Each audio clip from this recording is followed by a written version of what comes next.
Baik, terima kasih.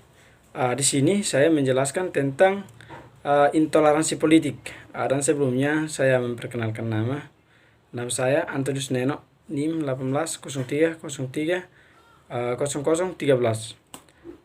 Seperti yang kita tahu bahwa Indonesia telah memasuki tahun ke-20 pasca reformasi.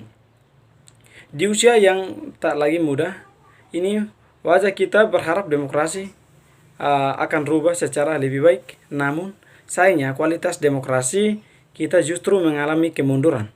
Menurut laporan The Economic Intelligence Unit yang meneliti tingkat kebebasan di 169 negara. Nah, ranking demokrasi Indonesia tahun 2020 peringkat dari posisi 48 ke peringkat 69. Nah, seperti yang kita ketahui juga bahwa Indonesia merupakan negara majemuk yang memiliki beragam suku, agama, ras, dan budaya. Keberagaman tersebut merupakan kekuatan yang dimiliki Indonesia, namun dalam implementasinya dimiliki ekspresi beragam di era demokrasi, terkadang memunculkan ketegangan konflik dan antara masyarakat, antara umat beragama, ataupun bahkan intern umat beragama. Namun terkait kasus intoleransi juga biasanya sering terjadi apabila menjelang pemilihan legislatif, pemilihan bupati, pemilihan gubernur, dan pemilihan presiden dan wakil presiden. Namun seperti yang pernah di lembaga survei Indonesia ataupun LSI menemukan beberapa responden yang menyatakan bahwa jika dia adalah muslim maka dia memilih orang muslim, dan jika dia adalah Kristen maka dia akan memilih orang Kristen. Seperti kasus yang terjadi itu di Sumatera Barat, di situ karena hanya kepentingan politik. Kepentingan politik kemudian muncul kasus-kasus intoleransi seperti di sana. Umat Kristiani di Sumatera Barat itu adalah minim. Umat Kristiani disandra, seolah disandra, kemudian dilarang untuk pergi ke tempat-tempat ibadat secara umum atau tempat-tempat ibadat umum misalkan untuk bersama. Di sana mereka dipesankan dengan perjanjian-perjanjian bahwa mereka harus ibarat di kediaman masing-masing atau rumah masing-masing. Kemudian seperti kasus sudah 1-2 kemarin setelah di pemilihan presiden di daerah DKI Jakarta, itu yang kita ketahui bersama, mungkin itu kasusnya Ahok. Setelah itu munculnya 212. Justru 212 yang kita tahu tujuan 212 itu kasat mata masyarakat bahwa 212 itu adalah penghujung atau penyelesaian kasus intoleransi. Padahal sebenarnya menurut kelembagaan yang dimuat di Detik Indonesia News itu menyatakan bahwa kasus aliansi 212 itu justru menjadi keran untuk semakin kasus intoleransi semakin tinggi, semakin meningkat. Sehingga tidak lagi dibendung seperti tahun saat ini. Seketika ada hajatan-hajatan politik, maka intoleransi mulai pasti akan muncul. Sudah membelakangi yang termuat dalam Pancasila soal keberagaman, Bhinneka Tunggal Ika lah, kemudian perbedaan-perbedaan di keberagaman di Indonesia ini. Jadi mungkin pendapat saya tentang intoleransi sekian, mungkin rekan-rekan bisa tambahkan. Ya, oke, baik.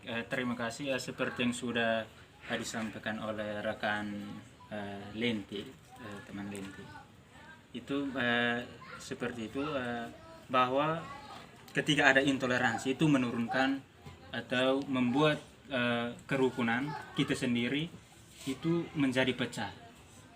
Jadi mungkin harapan dari kita sendiri itu kalau di situ masyarakat sendiri atau kita sendiri itu kita meningkatkan toleransi antar sesama, bagaimana kita saling menghargai supaya kedepannya itu untuk mencegah seperti yang sudah disampaikan beberapa kasus itu bisa diminimalisir.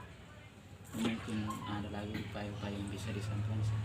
Kalau menurut saya untuk mengurangi kasus intoleransi di Indonesia atau kan di sini kan menjelang pilkada atau menjelang pemilu ya, politik, bisa. ada hajatan-hajatan politik, di situ pasti kasus intoleransi itu pasti makin meningkat. Saya pribadi misalkan seagama dengan saya mencalon misalkan di daerah saya calon bupati, tentu saya pilih toleransi antar sesama, bagaimana kita saling menghargai supaya kedepannya itu untuk mencegah seperti yang sudah disampaikan beberapa kasus itu bisa diminimalisir. Mungkin ada lagi upaya-upaya yang bisa disampaikan.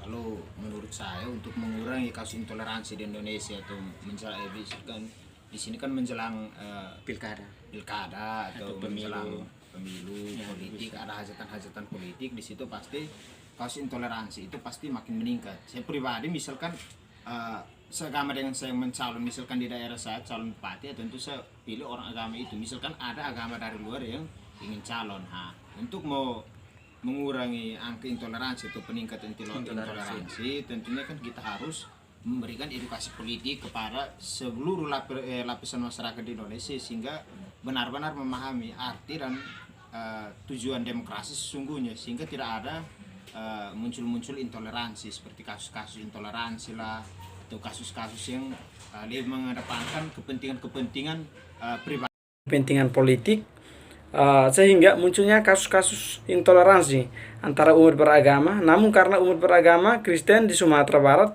sangat minim, sehingga dilarang untuk beribadah di tempat-tempat umum, hanya diperbolehkan mereka untuk beribadah di tempat-tempat khusus atau tempat-tempat tersembunyi, misalkan seperti di rumah dan sebagainya. Lalu muncul lagi politik intoleransi seperti kasus pemilihan gubernur di DKI Jakarta. Disitulah muncul 212, dan tujuan dari itu juga dipandang secara kasat mata bahwa penghujung atau penyelesaian kasus, dan tujuan daripada itu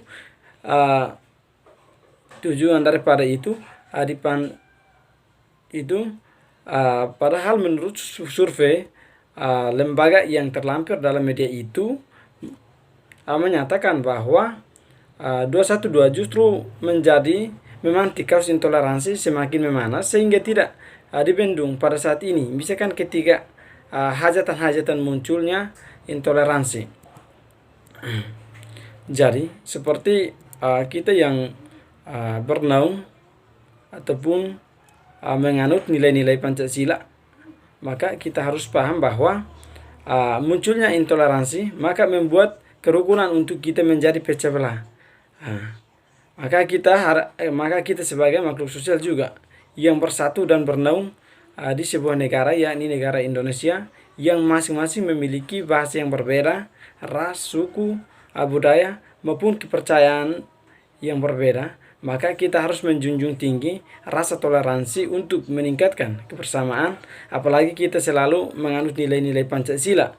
Disitulah mengajak kita untuk memahami sesungguhnya rasa sesama manusiawi, seperti yang sila kedua bahwa kemanusiaan yang adil dan beradab. Disitulah kita harus paham dan melaksanakan dan menghargai sesama manusia yang sesungguhnya.